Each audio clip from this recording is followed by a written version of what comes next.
ఆయన చేస్తున్నది ఏదైనా చూస్తే నాకు ఈరోజు మార్నింగ్ నిన్న చూశాను, కరెక్ట్గా అనిపించింది. ఆయన ఎవరో చాగంటి కోటేశ్వరరావు అనే ఆయన ప్రవచనకర్త.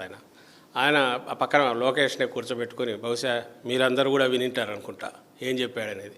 చంద్రబాబు నాయుడు గారు వాళ్ళ అమ్మ చంద్రబాబు నాయుడు గారికి ఒక కథ చెప్పిందట. దాని నుంచి ఈయన ఇన్స్పిరేషన్ పొందాడు చంద్రబాబు నాయుడు గారు. ఏమా కథ?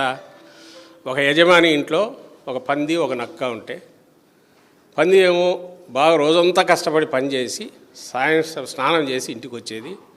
నక్క ఏమో రోజంతా ఎక్కడో ఈ తిరుగుళ్ళు తిరిగో పొట్టు పని చేయకుండా వస్తూ బురదలో పొరలు వచ్చేది. యజమాని కొద్ది రోజుల పాటు నక్క బాగా పనిచేస్తుంది అనుకొని పంది అసలు పని చేయట్లేదు అనుకుని పందికి తిండి తక్కువ పెట్టి నక్కకు బాగా పెట్టి మేపాడు. ఈ అబద్ధపు ఇది ఎల్లకాలం సాగదు కాబట్టి బయటపడింది.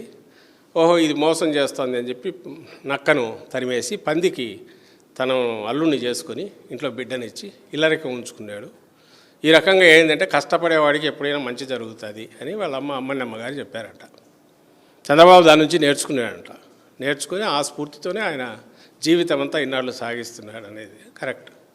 అయితే ఆయన సాగించేది ఏంటంటే అందులో ఆయన తీసుకున్న నీతి ఏదనేది అందరికీ తెలిసిందే. ఎవరో చూసి దాని మీద పెట్టారు.